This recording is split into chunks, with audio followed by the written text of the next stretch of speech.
اللہ آج ہمارا 16واں سبق ہے سورہ بقرہ کی آیت نمبر 14 سے سبق کا آغاز کر رہے ہیں۔ منافق دو رخی پالیسی اختیار کیے ہوئے تھے، ان کا ذکر ہو رہا ہے۔ وَإِذَا لَقُوا الَّذِينَ آمَنُوا، اور جب یہ ایمان والوں سے ملیں، قَالُوا آمَنَّا، تو کہہ دیتے ہیں ہم تو مومن ہیں، ہم تو ایمان لائے۔ وَإِذَا خَلَوْا إِلَىٰ شَيَاطِينِهِمْ، جب یہ اپنے شیطانوں کے پاس اکیلے ہوتے ہیں، کوئی مومن پاس نہیں ہوتا، تو اپنے شیاطین کو، اپنے بڑوں کو کہتے ہیں قالوا انا معکم، وہ کہتے ہیں بے شک ہم تمہارے ہی ساتھی ہیں۔ انما نحن مستہزئون، بے شک ہم تو مسلمانوں کے ساتھ ذرا مخول کر رہے ہیں، مذاق کر رہے ہیں۔ اللہ فرماتا ہے اللہ یستہزئ بہم، اللہ ان کے ساتھ استہزاء فرمائے گا۔ قرآن کا ایک اسلوب ہے، استہزاء کا ویسے معنی ہوتا ہے مذاق اڑانا، اللہ تو مذاق اڑانے سے پاک ہے نا، تو کبھی چیز کے بدلے کو اسی لفظ کے ساتھ تعبیر کر دیا جاتا ہے، جس طرح اللہ فرماتا ہے جزاء سیئۃ سیئۃ مثلھا، گناہ کی سزا، گناہ کا بدلہ ویسا ہی پھینٹا ہے۔ تو یہاں اس پھینٹے کو، اس جوابی کارروائی کو بھی سیئہ کے لفظ سے ذکر کیا گیا ہے۔ اسی طرح وہ کرتے ہیں مذاق، تو ان کے مذاق کا بدلہ اللہ ان کو دے گا۔ وہ کیسے دے گا بدلہ؟ وَيَمُدُّهُمْ، اللہ انہیں ڈھیل دے گا، فِي طُغْيَانِهِمْ، کہ وہ اپنی سرکشی میں یعمہون، بھٹکتے رہیں۔ اللہ ڈھیل دے دے گا، چلو بھائی اور گناہ کرو، اور گناہ کرو، اور گناہ کرو، تاکہ گناہوں کا سٹاک تمہارا زیادہ ہو، تو اسی اعتبار سے پھر تمہیں پھینٹا لگے۔ دنیا میں تو بڑے خوش کہ واہ واہ ہم بڑا دالا ہے، ہم مسلمانوں کو خوب جناب ان کے ساتھ دیکھو نا کیا سلوک کر رہے ہیں، لیکن ادھر آنکھ بند ہوگی، پھر پتہ چلے گا بیڑا تو ہم نے اپنا ہی غرق کیا ہے۔ اللہ فرماتا ہے اولئک الذین اشتروا الضلالۃ بالہدی، یہ وہ لوگ ہیں جنہوں نے خریدا گمراہی کو ہدایت کے بدلے۔ ان کے پاس دو چوائس تھیں، ایک ہدایت، ایک گمراہی، کہ تمہاری مرضی گمراہی اختیار کرو، تمہاری مرضی ہدایت اختیار کرو، یہ تمہاری مرضی ہے۔ لیکن انہوں نے ہدایت کے بدلے گمراہی کو اختیار کیا، اس کو اللہ تعالیٰ خریدنے سے تعبیر کر رہا ہے۔ اچھا، جب بندہ خریدتا ہے، کوئی چیز لیتا ہے، دیتا ہے، تو سودے میں کبھی گھاٹا پڑتا ہے، کبھی نفع ہوتا ہے۔ اللہ فرماتا ہے یہ جو انہوں نے سودا کیا نا، ہدایت دے کر گمراہی لے لی، فما ربحت تجارتہم، تو نہیں نفع دیا ان کو ان کی تجارت نے، وما کانوا مہتدین، اور یہ ہدایت یافتہ ہی نہیں تھے، ان کو پتہ ہی نہیں تھا سودا کس چیز کا کیا جاتا ہے، سودا کیسے کیا جاتا ہے۔ دیکھیے سودا تب ہوتا ہے مزے کا کہ خریدنے والے کو چیز کی قیمت کا پتہ ہو کہ اس چیز کی قیمت کتنی ہے۔ اور وہ قدردان بھی ہو۔ سودے کا مزہ تبھی آتا ہے نا، ان کو چیز کی قدر کا پتہ ہی نہیں تھی، ہدایت کی قدر کیا ہے، اس کا نفع کتنا ہے، تو گھاٹا ہی کھایا ہے نا انہوں نے۔ اللہ فرماتا ہے پھر آگے مثالیں بیان کر، مثلہم کمثل الذی استوقد نارا، ان کی مثال اس شخص کی طرح ہے۔ یہاں جو ہے نا کمثل الذی، تو کاف جو ہے یہ زائدہ ہے۔ کچھ حرف زائدہ ہوتے ہیں، زائدہ وہ حرف ہوتا ہے جو لفظ ہٹا بھی دیا جائے معنی میں فرق نہ پڑے۔ مثلہم، ان کی کہاوت، کمثل الذی استوقد نارا، اس آدمی کی طرح ہے جس نے آگ روشن کی۔ کچھ لوگ سفر کر رہے ہیں، جنگل ہے، اندھیرا ہے، طرح طرح کے خطرات بھی نظر آ رہے ہیں، تو کسی نے آگ روشن کر دی کہ ہمیں رستہ نظر آئے گا، خطرات سے ہم بچیں گے۔ فلما اضاءت ما حولہ، آگ روشن کی، جب اس کا ارد گرد روشن ہو گیا، ہوا کہ ذہب اللہ بنورہم، اللہ ان کا نور ہی لے گیا، ان کا نور ختم ہو گیا۔ وترکہم، اور چھوڑ دیا ان کو، فی ظلمات، تاریکیوں میں، لا یبصرون، ان کو نظر ہی کچھ نہیں آتا۔ دیکھیے رستہ دیکھنے کے لیے دو نوروں کا ہونا ضروری ہے، ایک اندر کا نور، ایک باہر کا نور۔ اب رات کا وقت ہے، ہمیں کچھ نظر آ رہا ہے، کیوں نظر آ رہا ہے؟ کہ باہر بھی روشنی کا انتظام ہے اور ہماری آنکھوں کے اندر بھی دیکھنے کی طاقت ہے نا، اندر کا نور بھی ہے۔ اچھا، اگر اندر کا نور ہی کسی کا ختم ہو جائے، باہر لاکھ لائٹیں جل رہی ہوں، کیا اسے کچھ نظر آئے گا؟ نہیں نظر آئے گا۔ اور باہر ہی اندھیرا ہو اور اندر کا نور ہو، کیا پھر بھی اس کو نظر آئے گا؟ اندھیرا ہی ہے نا، کچھ نظر ہی نہیں آ رہا۔ وہ کبھی کبھی سفر کرتے کرتے دھند کا موسم ہوتا ہے تو بڑا مشکل ہوتا ہے سفر کرنا، کیوں آنکھوں میں تو نور ہے لیکن باہر تاریکی ہے، دھند کی وجہ سے سفر ہی نظر نہیں آتا۔ تو اللہ فرماتا ہے یہ جو پہلا گروپ ہے نا، ان کی مثال ایسے ہے۔ نبی کریم علیہ السلام نے قرآن پڑھا، قرآن کی روشنی پھیلی، کچھ دیر تک یہ لوگ ساتھ چلے، یہ منافقین لوگ جو ہیں ساتھ چلے، کیوں؟ فتوحات ملتی تھیں، جو مال غنیمت تھا وہ ملتا تھا، کچھ ملتا تھا نا ان کو۔ پھر یکدم یہ کفر میں پکے ہو گئے، فہم لا یبصرون، اب یہ دیکھ نہیں رہے۔ صم بکم عمی فہم لا یرجعون، یہ بہرے ہیں، بکمن گنگے ہیں، عمی اندھے ہیں، فہم لا یرجعون، یہ پھر واپس پلٹنے والے نہیں ہیں۔ دیکھو ان کے کان تھے، دوسری آوازیں سنتے تھے، لیکن حق کی آواز کو سنا کر دیتے تھے۔ پتہ چلا وہ کان کسی کام کا نہیں جو اللہ کی توحید نہ سنے، مصطفیٰ کریم علیہ السلام کی رسالت نہ سنے۔ وہ کان کس کام کا؟ وہ سمن، وہ بہرے ہیں، بکمن، زبانیں تھیں ان کی اور تڑ تڑ بولتے تھے وہ، لیکن اللہ کی شان نہیں بیان کرتے تھے، اللہ کی وحدانیت نہیں بیان کرتے تھے، مصطفیٰ علیہ السلام کی عظمت نہیں بیان کرتے تھے۔ تو جو زبان اللہ کی توحید بیان نہ کرے، نبی کریم علیہ السلام کی عظمت، شان اور رفعت بیان نہ کرے، وہ گونگی ہے۔ عمیٌ، یہ اندھے ہیں، اور جو آنکھ مصطفیٰ کی شان نہ دیکھے وہ اندھی ہے، اور کیا ہے؟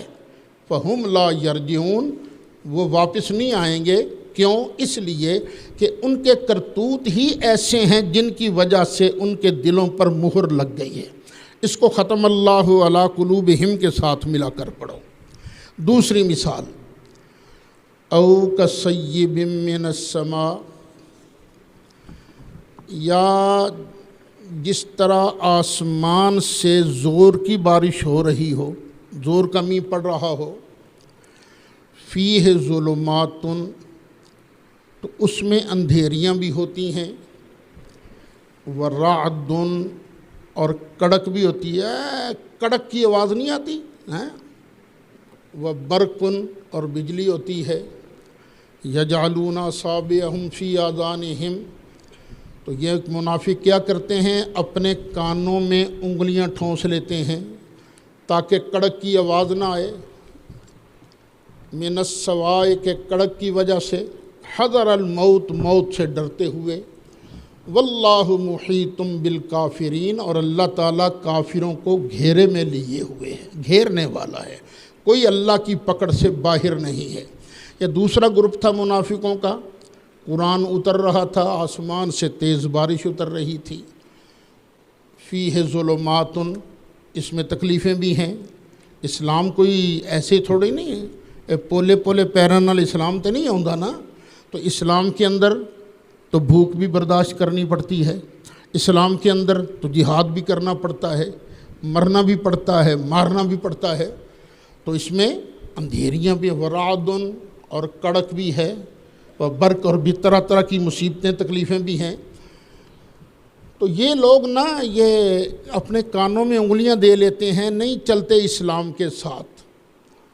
یکاد البرق یخطف ابصارہم، قریب ہے کہ بجلی ان کی بصارتوں کو اچک لے، ان کی بینائی کو ختم کر دے، قریب ہے کہ بجلی ان کی بینائی ختم کر دے۔ یہاں یاد رکھنا یکادو یہ فعل مضارع کا صیغہ ہے، کادا یکادو سے فعل مضارع کا جو مثبت صیغہ ہے، قرآن میں جہاں بھی واقع ہوا ہے اس کا وقوع نہیں ہوا۔ یکاد البرق کو قریب ہے کہ بجلی ان کی نگاہوں کو اچک لے، لیکن اچکا نہیں، قریب ہے کہ بجلی ان کی نگاہوں کو اچک لے۔ کلما اضاء لہم، جب کبھی ان کے لیے روشنی ہوتی ہے، مشوفی ہے تو اس روشنی میں چلنے لگتے ہیں۔ دیکھو اندھیرا ہو، بارش ہو، تو جب کبھی بجلی چمکی، رستہ نظر آیا، 2 قدم اٹھا لیے، اور جب روشنی ختم ہو گئی پھر وہیں کے وہیں کھڑے رہ گئے۔ تو جس طرح یہ منافقین ہیں، جب ان کو کوئی مال غنیمت نظر آتا، فتوحات نظر آتی، یہ مسلمانوں کے ساتھ چلتے، وَإِذَا أَظْلَمَ عَلَيْهِمْ، اور جب تکلیفوں کا وقت آتا اور جب ان پر اندھیرا چھا جاتا، قاموا، تو کھڑے کے کھڑے رہ جاتے۔ وَلَوْ شَاءَ اللَّهُ لَذَهَبَ بِسَمْعِهِمْ وَأَبْصَارِهِمْ، اور اگر اللہ چاہتا تو ان کے کان بھی لے جاتا، ان کی بصارت بھی لے جاتا۔ ان اللہ علی کل شیء قدیر، بے شک اللہ ہر چیز پر قادر ہے۔ یہاں یاد رکھنا علی کل شیء قدیر کا معنی یہ نہیں کہ اللہ اپنا شریک بھی بنا سکتا ہے، یہ معنی نہیں کہ اللہ تعالیٰ اپنا مرڈر کر سکتا ہے، یہ معنی نہیں کہ اللہ جھوٹ بھی بول سکتا ہے، زنا بھی کر سکتا ہے، نہیں۔ اس کا معنی یہ ہے القرآن یفسر بعضہ بعضا، کہ قرآن اپنے بعض حصہ کی تفسیر خود بیان کرتا ہے۔ تو اس کا مطلب یہ وَهُوَ عَلَى مَا يَشَاءُ قدیر، جو اللہ چاہتا ہے وہ کر لیتا ہے۔ ہر وہ عیب کی چیز، جو عیب کی چیز ہوگی شان الوہیت کے لائق نہیں، اللہ کی قدرت اس سے متعلق ہے ہی نہیں، اللہ تعالیٰ عیب والی چیزوں سے ورا ہے۔ یا ایہا الناس اعبدوا ربکم الذی خلقکم، اے لوگو اعبدوا ربکم، اپنے رب کی عبادت کرو، کسی اور کی عبادت نہیں کرنی، پوجا صرف اور صرف اپنے اللہ کی کرنی ہے۔ اچھا دھیان رکھنا، بعض لوگوں کو مسالہ لگتا ہے زیادہ، تو وہ نا انٹ شنٹ جو دل میں آئے وہ کہتے رہتے ہیں۔ مثلا ایک تقریر اکثر کی جاتی ہے، پکارنا صرف اللہ کو چاہیے، بس پکار اللہ کے لائق ہے، اللہ کے علاوہ کسی اور کو پکارنا یہ شرک ہے، بڑی گردان کی جاتی ہے۔ او خدا کے بندو یہ بات نہیں ہے، ہر پکار شرک نہیں ہوتی۔ کون سی پکار شرک ہے؟ جب کسی کو مستقل مان کر پکارا جائے، جب کسی کو غیر محتاج مان کر، واجب بالذات مان کر پکارا جائے۔ اگر ہر پکار شرک ہوتی تو اللہ نے اس آیت میں انسانوں کو پکارا ہے کہ نہیں؟ یا ایھا الناس، اے لوگو، اے انسانوں۔ پتہ چلا ہر پکار عبادت نہیں، ہر پکار شرک نہیں۔ کون سی پکار عبادت ہے؟ جب کسی کو مستقل، واجب بالذات اور غیر محتاج سمجھ کر پکارا جائے گا۔ الذی خلقکم، اس کی عبادت کرو جس نے تم کو پیدا کیا ہے۔ اب یہ پیدا کرنا تو بہت بڑا احسان ہے نا۔ اب یہ تم جو اٹھتے بیٹھتے ہو، دیکھتے ہو، مزے کرتے ہو، کھاتے پیتے ہو، یہ کس کے صدقے؟ جس نے تمہیں پیدا کیا۔ تو جس نے تمہیں یہ سب کچھ دیا ہے، پھر عبادت کے لائق بھی تو وہی ہے نا، اسی کی عبادت کرو۔ صرف تم پر احسان نہیں کیا، والذین من قبلکم، ان لوگوں کو بھی پیدا کیا جو تم سے پہلے تھے، تمہارے باپ کو، تمہارے دادا کو، تمہارے پردادا کو، جتنے اوپر تک کے لوگ ہیں، تم کو بھی پیدا کیا، تم سے پہلوں کو بھی پیدا کیا، تم پر بھی احسان کیا، اور باپ دادا پر احسان بھی تو تم پر احسان ہے نا۔ تو اس لیے صرف اللہ تعالیٰ کی عبادت کرو، اللہ تعالیٰ کو پوجو۔ لعلکم تتقون، تاکہ تم پرہیزگار بن جاؤ۔ کبھی کبھی لعل کہ کے معنی میں بھی آتا ہے، کہ تاکہ تم پرہیزگار بن جاؤ۔ اللہ نے تمہیں کیوں پیدا کیا؟ تاکہ تم اس کی عبادت کرو، ریاضت کرو، اس کا کہنا مانو، حقوق اللہ ادا کرو، حقوق العباد ادا کرو، تاکہ تم پرہیزگار بن جاؤ۔ الذی جعل لکم الارض فراشا، وہ پروردگار جس نے بنایا تمہارے لیے زمین کو بچھونا، والسماء بناء، اور آسمان کو عمارت بنایا، چھت بنایا، وَأَنزَلَ مِنَ السَّمَاءِ مَاءً، اور اس نے اتارا اوپر سے پانی۔ پانی کہاں سے آتا ہے؟ بادل سے، آسمان سے نہیں آتا۔ کہاں سے آتا ہے؟ بادل سے۔ اور بادل کہاں ہوتا ہے؟ اوپر۔ اور کبھی کبھی ہر وہ چیز جو اوپر ہونا اس کو بھی سما کہا جاتا ہے۔ اتارا اس نے آسمان سے پانی، فَأَخْرَجَ، پھر نکالے اللہ نے، بِہِ، اس پانی کے وسیلہ سے، اس پانی کے ذریعہ کیا نکالی چیزیں؟ الثمرات، پھل نکالے، پھل نکالے۔ کیوں؟ رزقاً لکم، تمہارے لیے رزق بنیں گے نا، تمہارے کھانے کے لیے اللہ نے پانی کے ذریعے پھل پیدا کیے۔ فَلَا تَجْعَلُوا لِلَّهِ أَنْدَادًا، تو یاد رکھنا یہ سب کچھ کرنے والا وہی اکیلا ہے، اس لیے تم کسی اور کو اللہ کا ند نہ بناؤ۔ ند کا معنی ہوتا ہے ضد، ضد، شریک، اللہ کا شریک نہ بناؤ۔ یہاں ایک سوال پیدا ہوتا ہے، مشرکین مکہ اپنے بتوں کو اللہ کے برابر تو نہیں سمجھتے تھے، پھر کیوں کہا گیا فَلَا تَجْعَلُوا لِلَّهِ أَنْدَادًا؟ تو یاد رکھ لینا، جو چیزیں اللہ کی شان کے لائق ہیں، جو اللہ کی صفات ہیں، ان صفات میں سے کسی ایک صفت کو بھی کسی اور کے اندر مان لینا یہ اللہ کا ند ٹھہرانے کے برابر ہے۔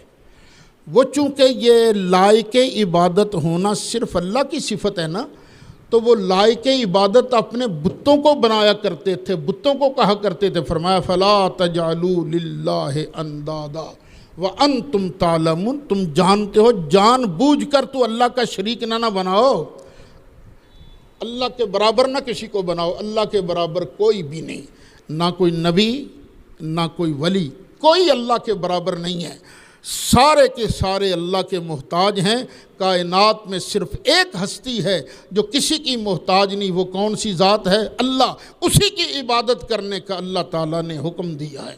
سارے نبی یہی پیغام لے کر آئے کہ صرف اللہ کی عبادت کرنی ہے، کسی اور کی نہیں کرنی، اور نبی کریم علیہ السلام بھی یہی پیغام لے کے آئے۔ نبی کریم علیہ السلام کو اللہ نے دیا قرآن، سرکار قرآن پڑھ پڑھ کر سناتے تھے، اور لیکن کچھ لوگ کہتے تھے نہیں یہ تو مصطفیٰ نے اپنی طرف سے گھڑ لیا ہے۔ تو اللہ آگے کیا فرماتا ہے؟ وَإِن كُنتُمْ فِي رَيْبٍ مِّمَّا نَزَّلْنَا، اگر تم ہو کسی شک میں، مما نزلنا، اس میں سے جو ہم نے دھیرے دھیرے اتارا ہے، علی عبدنا، اپنے اس عبد پر، اپنے اس بندے پر، فأتوا بسورۃ من مثلہ، تو جاؤ قرآن جیسی ایک سورت بنا کے لے آؤ، ایک سورت بنا کے لے آؤ، اور پھر وَادْعُوا شُهَدَاءَكُمْ، اس پوری دنیا میں تمہارے جتنے حمایتی ہیں ان کو بھی جمع کر لو۔ ہم چیلنج کرتے ہیں کہ تم سب مل کر قرآن جیسی ایک سورت بنا دو، ان کنتم صادقین، اگر تم اس دعوے میں سچے ہو کہ قرآن اللہ کا کلام نہیں، تو جاؤ، ہم کہتے ہیں اس جیسی کوئی چیز بنا کے لے آؤ، ایک سورت بنا کے لے آؤ۔ اچھا، پہلے اللہ تعالیٰ نے، نکالو 15واں پارہ، سورۃ بنی اسرائیل، آیت نمبر 88، قُلْ لَئِنِ اجْتَمَعَتِ الْإِنسُ وَالْجِنُّ، فرما دیجئے اگر اکٹھے ہو جائیں سب انسان اور سارے جن، کس بات پر؟ عَلَىٰ أَن يَأْتُوا بِمِثْلِ هَٰذَا الْقُرْآنِ، کہ اس قرآن کی مثل لے کے آئیں گے، تو اللہ فرماتا ہے لا یأتون بمثلہ، سارے انسان اور جن ٹل لگا لیں، پورے قرآن جیسی کتاب نہیں بنا سکتے۔ وَلَوْ كَانَ بَعْضُهُمْ لِبَعْضٍ ظَهِيرًا، خواہ ایک دوسرے کی مدد بھی کیوں نہ کریں، پھر بھی سارے مل کر قرآن کی مثل نہیں بنا سکتے۔ پہلے چیلنج کیا کیا گیا تھا کہ قرآن کی، پورے قرآن جیسی مثل لے کے آؤ، پہلا چیلنج یہ تھا۔ پھر دوسرا چیلنج سورہ ہود ہے،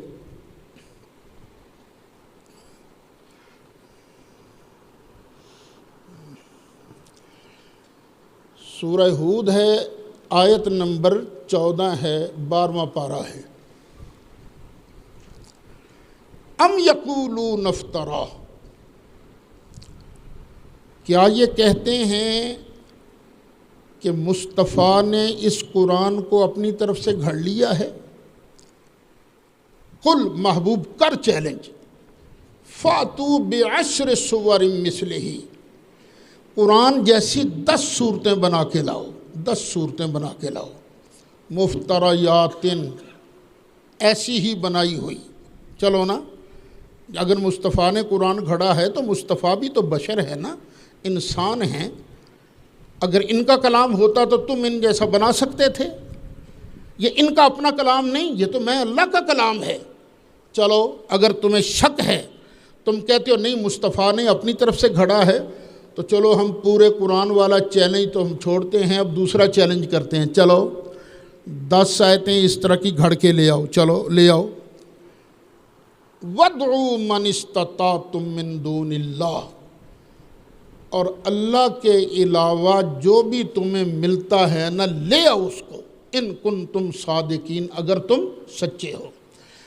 پہلے چیلنج کس کا کیا گیا تھا؟ پورے قرآن کی مثل لے کے آؤ۔ اب چیلنج کیا کیا گیا؟ 10 صورتیں لے کے آؤ۔ پھر اس کے بعد ایک صورت کا چیلنج کیا گیا، سورہ بقرہ میں بھی اور سورہ ہود میں بھی، یہ سورہ یونس میں بھی۔ سورہ یونس ہے، آیت نمبر 38 ہے۔ ام یقولون افترا، کیا یہ کہتے ہیں کہ قرآن مصطفیٰ نے اپنی طرف سے گھڑ لیا ہے؟ قل فأتوا بسورۃ مثلہ، محبوب پھر کر چیلنج اس کو، اگر یہ مصطفیٰ نے خود گھڑا ہے نا تو چلو تم سارے اکٹھے ہو جاؤ اور اس جیسی ایک صورت بنا کے دکھاؤ۔ وَادْعُوا مَنِ اسْتَطَعْتُم مِّن دُونِ اللَّهِ إِن كُنتُمْ صَادِقِينَ، اور اللہ کے مقابلہ میں جو بھی تمہیں ملتا ہے نا لے کے آ جاؤ، سارے اکٹھے ہو کر ایک صورت بنا کر دکھاؤ اگر تم اپنے دعویٰ میں سچے ہو۔ اور اللہ فرماتا ہے ہرگز تم ایک صورت اس جیسی نہیں بنا سکو گے، کیوں؟ یہ میں اللہ کا کلام ہے، میں اللہ کا کلام ہے، مصطفیٰ نے اپنی طرف سے نہیں گھڑا۔ اسی کو اللہ پہلے پارے میں بیان فرماتا ہے، وَإِن كُنتُمْ فِي رَيْبٍ مِّمَّا نَزَّلْنَا عَلَىٰ عَبْدِنَا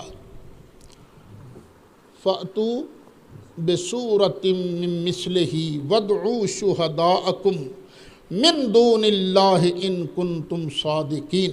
پھر آگے کیا فرما؟ فَإِن لَّمْ تَفْعَلُوا، اور پھر اگر تم یہ نہ کر سکو، قرآن جیسی ایک صورت بھی بنا نہ سکو، پھر آگے دوسری تحدی، دوسرا اعلان، وَلَن تَفْعَلُوا، میں رب اعلان کرتا ہوں ہرگز تم ایک صورت بھی اس جیسی بنا نہیں سکو گے۔ تو پھر فَاتَّقُوا النَّارَ، بدبختو پھر تو ڈرو نا آگ سے، الَّتِی وَقُودُهَا النَّاسُ، جس کا ایندھن ہوں گے لوگ، یہ کافر جو ہے نا ان پر آگ جلائی جائے گی۔ ہم آگ جلاتے ہیں، کبھی گیس ایندھن ہوتی ہے، کبھی لکڑیاں ایندھن ہوتی ہیں، لیکن جو جہنم کی آگ ہے نا اس کا ایندھن کیا ہوگا؟ الناس والحجارہ، لوگ بھی اور پتھر بھی۔ یہ بت بناتے تھے پتھروں کو چھیل چھیل کر، تو اللہ فرماتا ہے ان سارے بتوں کو جہنم کا ایندھن بنائیں گے، اس کا ایندھن انسان بھی ہوں گے اور یہ پتھر بھی، ان کے معبود بھی۔ اعدت للکافرین، یہ کافروں کے لیے تیار کی گئی ہے۔ اب اسی آیت کریمہ میں ایک لفظ آیا ہے، وَإِن كُنتُمْ فِي رَيْبٍ مِّمَّا نَزَّلْنَا عَلَىٰ عَبْدِنَا، عَلَىٰ عَبْدِنَا، سرکار اللہ کے عبد ہیں، اللہ کے بندے ہیں۔ عبد کون ہوتا ہے؟ جو کسی کے کنٹرول میں ہو، جو کسی کی ملک میں ہو، اور جن بیچاروں کو پوری سمجھ نہیں ہے نا، پورا علم نہیں ہے، تو کوشش ہوتی ہے وہ ہاتھ مارتے ہیں وہ اونچی جگہ پر۔ تو جب ہم اہل سنت کہتے ہیں نا کہ اللہ تعالیٰ نے ساری کائنات سے پہلے نبی کریم علیہ السلام کا نور مقدس پیدا کیا تھا، پھر حضرت آمینہ طیبہ طاہرہ کے بطن اطہر میں پورا بشر بنایا، جب ہم یہ کہتے ہیں نا کہ سرکار نور تھے، سب سے پہلے سرکار کا نور بنا، تو یہاں لوگ کہتے ہیں پھر عبد تو نور نہیں ہوتا نا، عبد تو بشر ہی ہوتا ہے نا، تو تم یا نور کہنا چھوڑو یا عبد ماننا چھوڑو، عبد مان کر تم نور کیوں مانتے ہو؟ یہ ایک سوال کیا جاتا ہے۔ تو میرے بیٹے یہ سوال قرآن کریم سے لا علمی کی بنیاد پر ہے۔ 17واں پارہ سورہ انبیاء دیکھو بھائی، یہ وَقَالُوا اتَّخَذَ الرَّحْمَنُ وَلَدًا سُبْحَانَهُ، اور انہوں نے کہا رب رحمان نے اپنے بیٹے اختیار کیے ہیں، بچے اختیار کیے ہیں۔ یہ فرشتے کیا ہیں؟ اللہ کے ولد ہیں، اللہ کی اولاد ہیں۔ اللہ فرماتا سبحانہ، اللہ اولاد سے پاک ہے۔ یا اللہ اگر یہ تیری اولاد نہیں تو پھر کیا ہیں؟ فرمایا بل عباد مکرمون، بلکہ یہ عزت والے عبد ہیں، عزت والے بندے ہیں۔ جبریل علیہ السلام نور بھی ہے، عبد بھی ہے۔ میکائیل علیہ السلام نور بھی ہے، عبد بھی ہے۔ اسرافیل علیہ السلام نور بھی ہے، عبد بھی ہے۔ اسی طرح نبی کریم علیہ السلام اللہ کے عبد بھی ہیں اور اللہ کی ساری کائنات میں سب سے پہلی پیدا کی ہوئی مخلوق ہیں، نور بھی ہیں، عبد بھی ہیں۔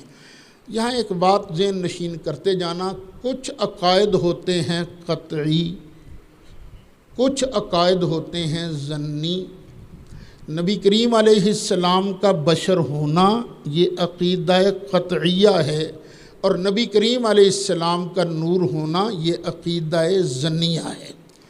اب دوسری آیت ہے سورہ نساء کی، سورۃ نساء آیت نمبر 172۔ عیسائیوں نے کلیم کیا تھا کہ جناب عیسیٰ علیہ السلام معبود ہیں، عبد نہیں۔ اسی طرح کچھ لوگوں نے کہا تھا فرشتے معبود ہیں، عبد نہیں۔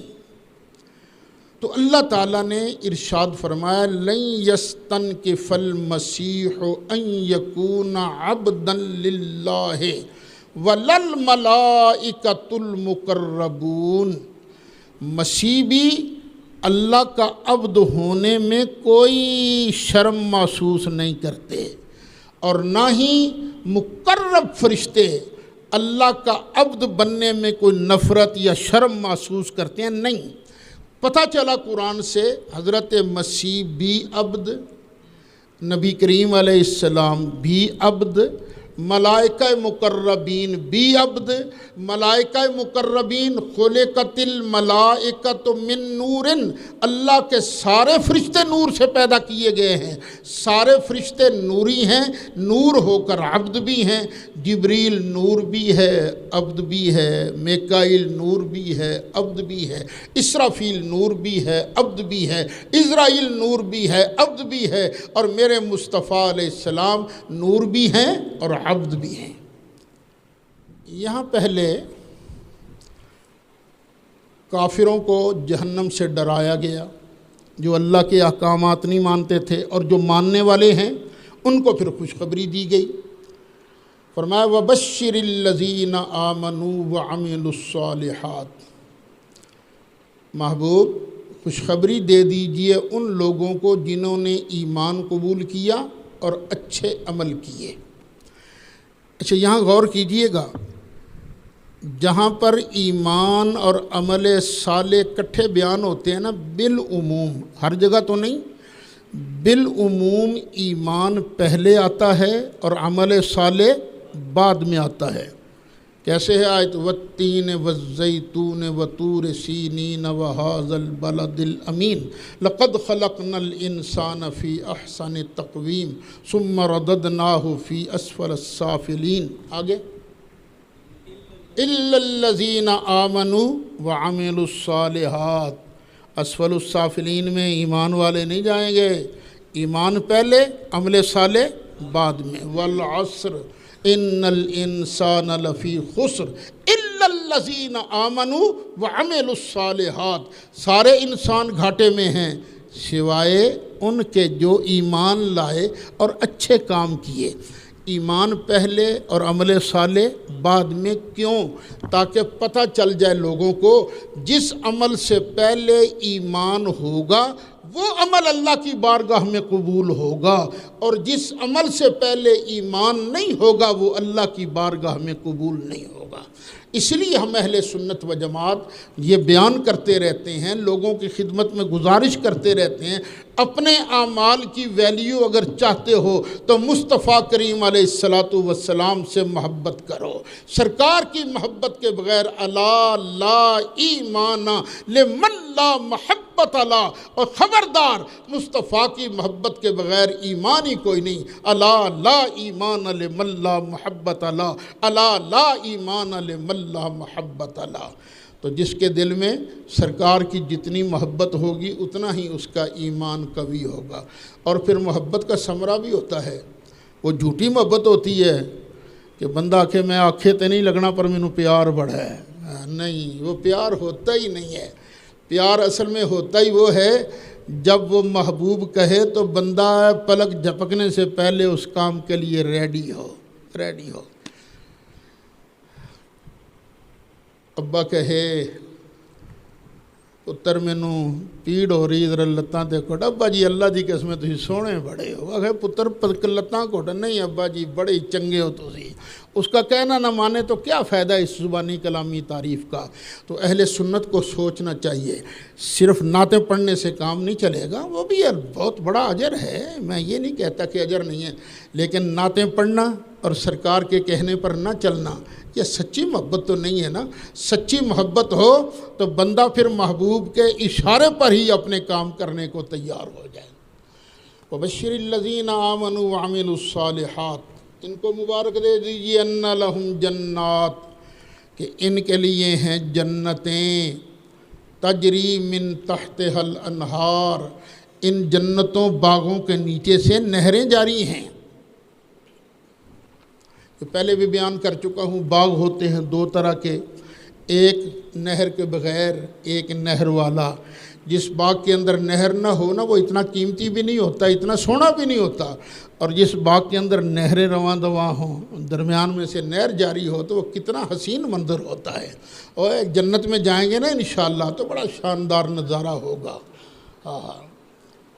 کلما رزقوا منہا من ثمرۃ رزقا، جنت میں جب کبھی کوئی پھل دیا جائے گا نا کھانے کو، تو ہم کھانے والے پتہ کیا کہیں گے؟ قالوا ھذا الذی رزقنا من قبل، یہ تو وہی ہے جو اس سے پہلے بھی ہم کھاتے رہے ہیں، یہ تو وہی کیلا یار، یہ تو وہی مینگو ہے، یہ تو وہی پیچ ہے، آڑو ہے، یہ تو وہی ایپل ہے، سیب ہے، اور یہ تو وہی سیب ہیں، لیکن جب منہ میں ڈالیں گے تو ان کا مزہ ہی الگ ہوگا۔ وَأُتُوا بِهِ مُتَشَابِهًا، اور جنتیوں کو ملتے جلتے پھل دیے جائیں گے۔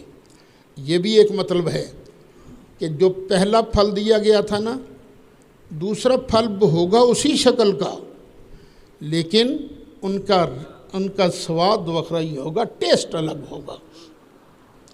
وَلَهُمْ فِيهَا أَزْوَاجٌ مُطَهَّرَةٌ، اور ان کے لیے وہاں بیویاں ہوں گی بالکل پاکیزہ ستھری۔ یہاں جو بیویاں ہیں ان کو ماہواری بھی آتی ہے، بچہ پیدا ہو تو نفاس کا خون بھی جاری ہوتا ہے، ناک بھی بہتا ہے، تھوک بھی آتا ہے، لیکن جنت میں جو اللہ تعالیٰ بیویاں عطا فرمائے گا ان کے مطہرہ، ان کے اندر کوئی نجاست نہیں ہوگی۔ وَهُمْ فِيهَا خَالِدُونَ، اور وہ اس میں ہمیشہ رہیں گے۔ اچھا، قرآن نے پہلے چیلنج کیا تھا نا کہ چلو ایک صورت بنا کے لاؤ اگر تمہیں شک ہے تو۔ اب ان کافروں نے قرآن پر ایک اعتراض اور کیا کہ قرآن کیا ہے، کہیں مکھی کا ذکر کر دیتا ہے، کہیں مچھر کا ذکر کر دیتا ہے، کہیں مکڑی کا ذکر کر دیتا ہے۔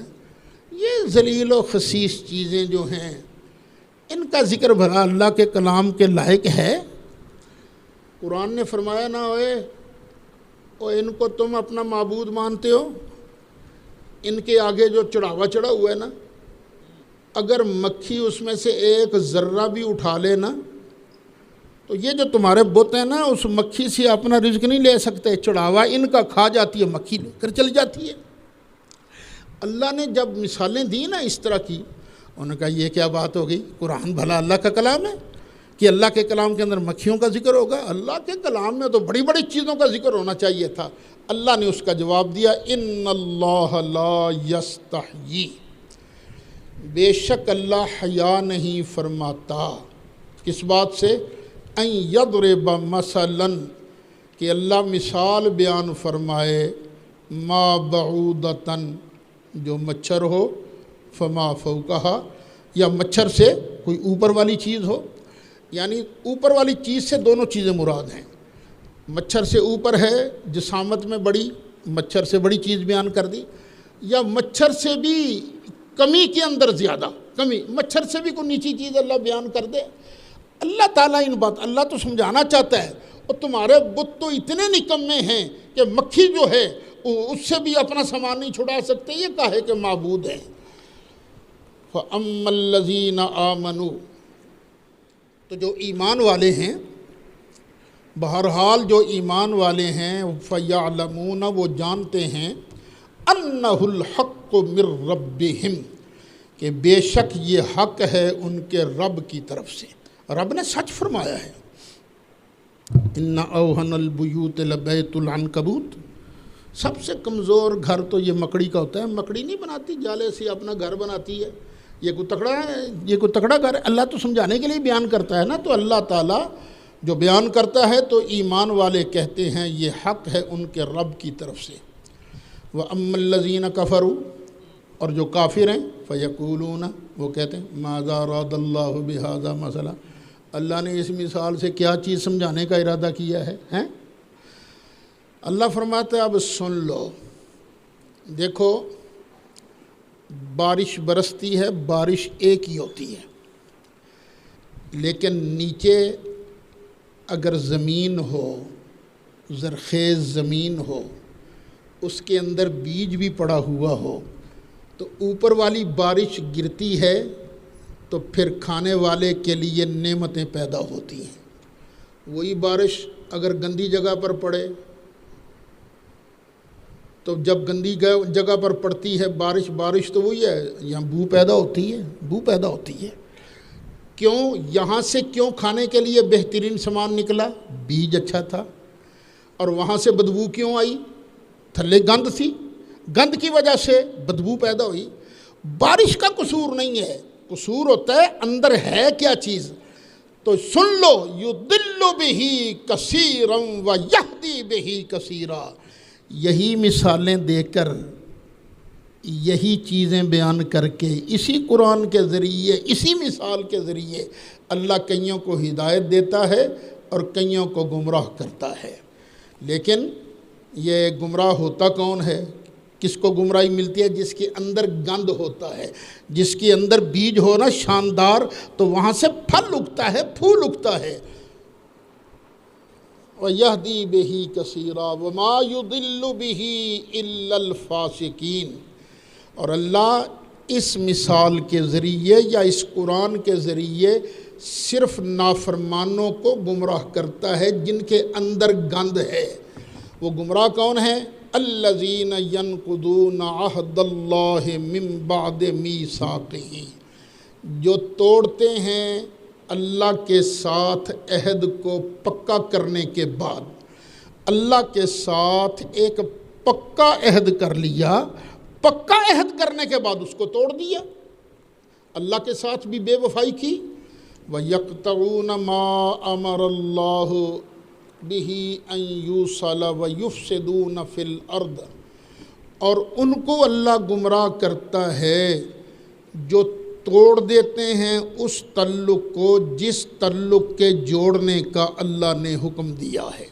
وَيَقْطَعُونَ، اور وہ کاٹتے ہیں، ما امر اللہ، اس چیز کو، ما امر اللہ بہ، جس چیز کے بارے اللہ نے حکم دیا ہے، ان یوصل، کہ ان کو ملایا جائے، وَيُفْسِدُونَ فِي الْأَرْضِ، اور زمین میں فساد پیدا کرتے ہیں۔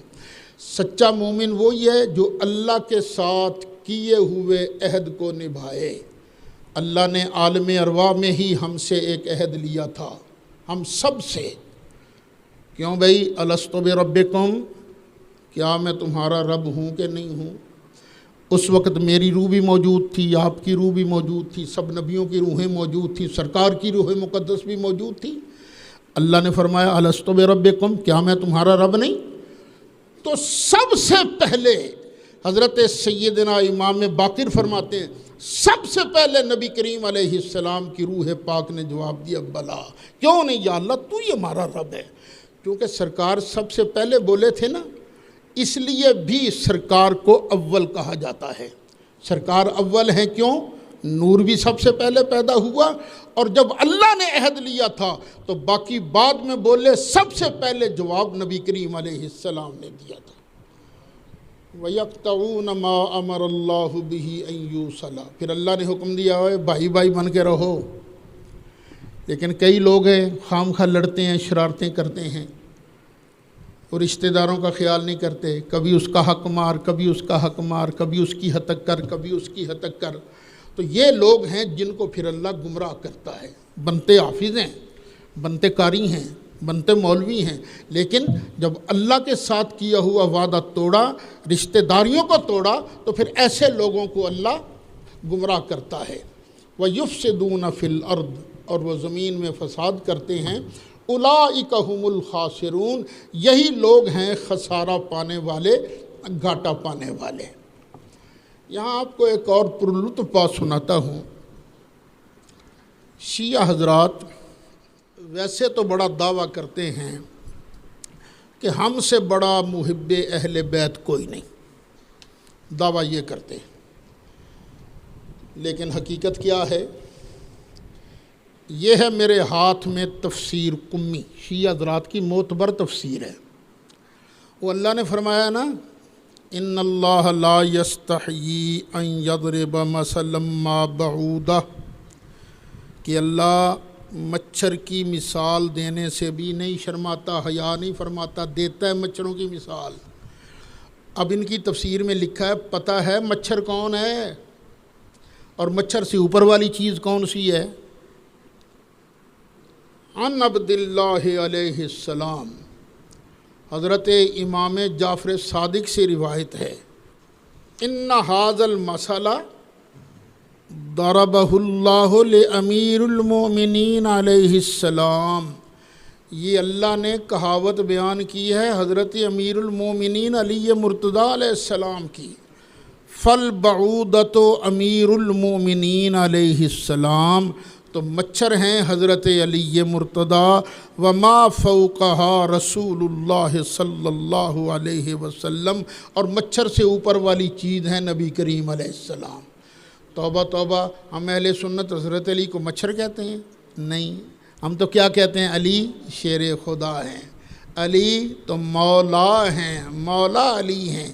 سرکار کے دین میں یہ نہیں چلتا کہ سرکار سے پیار کرو حضرت علی سے پیار نہ کرو، نہ، فرمایا من کنت مولا ہو فہذا علی مولا، اور مجھ سے پیار کرنا ہے تو میرے علی سے بھی پیار کرنا ہوگا۔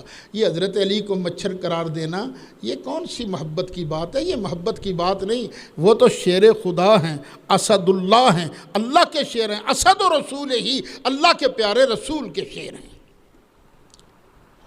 آگے اللہ فرماتا ہے کیف تکفرون باللہ وکنتم امواتا، دھیان سے سننا اس کو ذرا،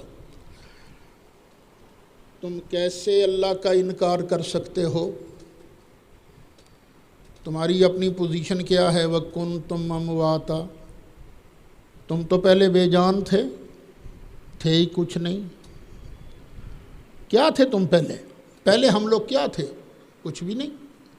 هل اتی علی الانسان حین من الدہر لم یکن شیئا مذکورا، انسان کچھ بھی نہیں تھا پہلے، پھر اللہ نے کیا کیا؟